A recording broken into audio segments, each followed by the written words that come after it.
This is the Noid. He's known to be one of the worst restaurant mascots in history. It's not every day that you can say that your pizza mascot prompted a full-on hostage crisis, and yet this middle-aged rabbit man, yep, he's done it. But if he is so bad, then why did Domino's Pizza recently decide to bring him back from the dead? Spoiler alert, they did it to cover up a dirty little secret. So what are they hiding? That, my friends, is what I aim to answer today.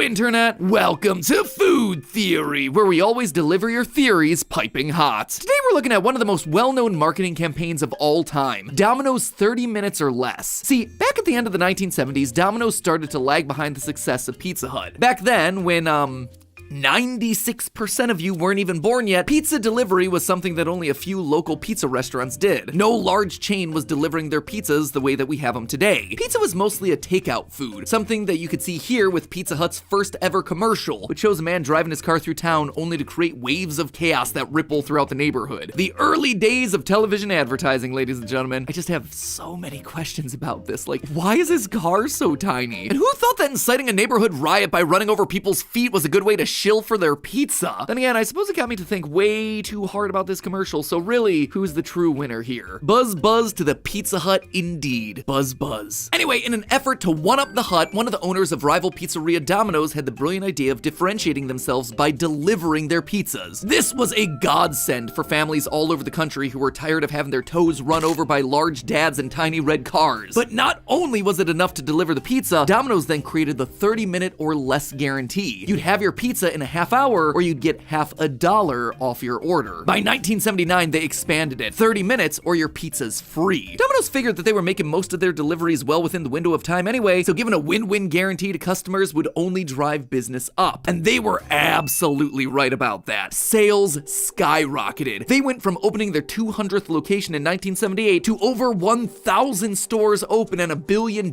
in revenue just 7 years later. Though they were still number 2 behind Pizza Hut, Domino's had solidly carved out its place. 54% of all pizza deliveries in the US were coming from a Domino's restaurant. The 30 minutes or less slogan was such a huge success that it set the industry standard for delivery times, and it became ingrained in pop culture. You're 2 minutes late, dude. Ah, come on, I couldn't find a place. There was just one tiny little problem with that. Meeting the 30-minute deadline was difficult for a lot of drivers. Not only were they dealing with traffic delays and road conditions, they were also fighting against customers looking to game the system by turning off their lights to fool the delivery drivers into wasting time, all in an effort to get some free pizza. Basically, the whole thing created a system that encouraged reckless driving and irresponsibility. Stories of accidents and deaths started to permeate into the public eye. Lawsuits started to crop up over injuries and damages caused by errant drivers. In what simultaneously became one of the best marketing campaigns and worst backfires in restaurant history, Domino's left a trail of literal death and destruction in their wake. They needed to do something, and they needed to do something fast. And born out of this chaos, one creepy bunny man would emerge to save the day, to take the heat, to distract away from all the bad PR. And that man was the Noid, a mascot created to sweep everything under the rug, only to have it all blow up in their faces 10 times worse. Now, weird mascots, they're nothing new. I mean, we got a clown shilling for a burger place, bug-eyed fuzzballs hawking sub sandwiches, and a disturbingly smooth man sexualizing floor bleach. But the Noid is not familiar. He's not cute. He is not oddly sexy. He is just flat out disturbing. He's a middle-aged imp in red spandex with bunny ears. Yet somehow Domino's saw this guy and was like, yeah, this guy, this shall be the character that helps us sell our pizza. Basically, he was meant to embody everything that can possibly delay your delivery, the things that annoyed you about getting a pizza. And Domino's would then thwart him every time. Cold pizza, road problems, smashed boxes, it was all on account of the Noid. Have you ever been frustrated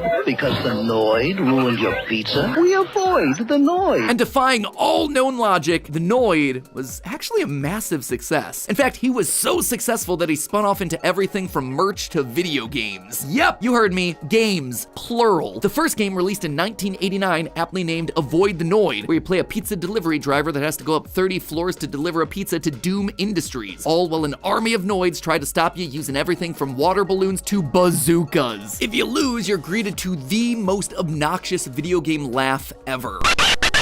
Stand aside, Final Fantasy X, there's a new king in town. It was then followed up by a second and third game that had the Noid going around town to accost locals with his yo-yo and his terrible 3D platforming. Probably a whole episode buried in here about branded food games. Yo Noid, you are no cool spot, my friend. In any case, people seem to forget about their hangups with Domino's delivery as the pizza company moved away from the 30 minutes or less and embraced their new slogan, avoid the Noid. Basically, everything was going according to plan for Domino's. That is, until late 1989, when Kenneth Lamar Noid, a man suffering from paranoid schizophrenia, entered an Atlanta Domino's with a gun and held 2 employees at gunpoint, claiming that the villainous mascot was created to mock him personally. Eventually, the hostages escaped and Kenneth was apprehended. In the end, he was deemed unfit to stand trial due to reasons of insanity. Needless to say, the bad press from the incident resulted in Domino's scaling back their marketing of the Noid. And almost like clockwork, the following year they started to feel the heat again with 2 high-profile delivery driver crashes. They continued with the same slogan until 1993, but after 2 lawsuits resulted in $79 million being paid out in damages, they officially ended the 30-minute or less guarantee. And what happened to the Noid, you ask? Well, 2 years later in 1995, the company shelved the character permanently when news started to spread that Kenneth Lamar Noid had taken his own life. It seemed like the Noid was fated to live on as just a weird oddity of pop culture and food history. Look, it's a Noid. Avoid the Noid. He ruins pizzas. Perhaps it was the Noid who should have avoided me. Except, now he's back. More than 35 years after his introduction, the Noid has returned and is now starring in commercials again. Why now? Is it nothing more than a nostalgia trip, or is there a more nefarious reason behind that extremely disturbing face? I suspect that it's all a cover-up. The Noid's reappearance was timed to coincide with a marketing campaign advertising Domino's driverless cars. This time around, he's sporting a giant blow-up version of himself to block intersections and,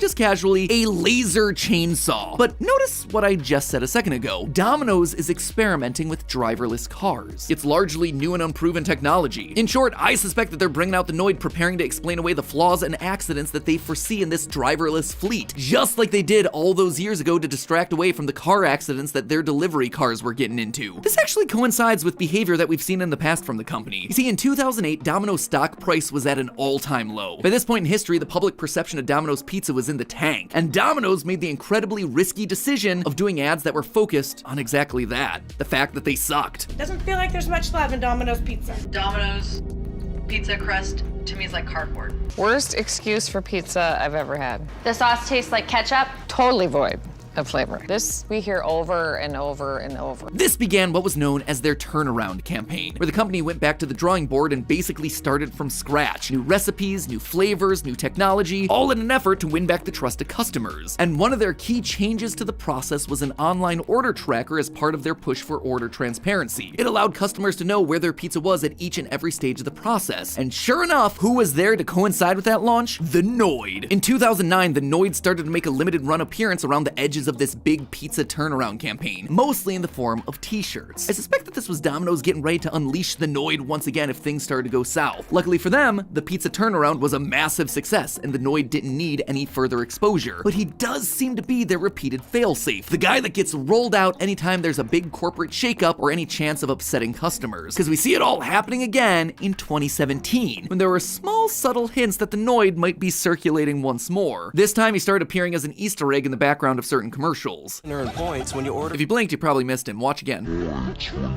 There he is. But why? Why is he just making this random appearance? Just to get people talking about the clip online? Maybe. But this commercial was actually part of a larger campaign where Domino's started experimenting with autonomous pizza delivery. In short, when a new campaign with potentially disastrous results launches, the Noid is sure to follow, waiting in the wings to take the blame and the PR attention away from whatever the real issue is. This also would be far from the first time a company has used humor as a form of crisis management. Back in 2018, KFC was being slammed with horrible press over chicken shortages that were causing a majority of their restaurants to close. It was so bad that people were actually calling the police to report these closures because of how ticked off they were they couldn't get their chicken. Some even did the unthinkable and went to Burger King. I've had to go to Burger King. Anyway, in the midst of this firestorm, KFC pulled out the FCK bucket, a simple and honestly very clever one-page ad that got so much love on the internet that people completely forgot their anger. Seems this tactic is the same one that Domino's is using with the noid, which honestly says more about us as consumers than them as businesses. Don't be distracted by the funny bunny man. Have some standards here, people. Anyway, if this is indeed the tactic that they're using with the noid, seems like they might be on the right track for using it. The self-driving car campaign they're doing has already caused issues. One woman was left chasing down her driverless vehicle in flip-flops because it wasn't programmed to double park in her driveway. The cars have also been struggling with places like apartment buildings when customers don't come out in time. Much like they did in 2009 and again in 2017, perhaps this soft relaunch of the noid was in anticipation of the problems that are going to arise if the press stories start to catch fire. For now, Domino's has put a brief pause on expanding their self-driving experiment to the rest of the nation outside of Houston, and correspondingly, the noid left again with what seems to be his farewell tweet saying, "See you later, pizza haters." But just know that the next time you see the noid rearing his ugly little red rabbit ears, what lurks underneath is a corporate decision that Domino's fears is going to give him some severe backlash. In the end, his wacky antics are just meant to distract us away from the dark underbelly of Domino's delivery. But hey, that's just a theory. A food theory. Bon appetit.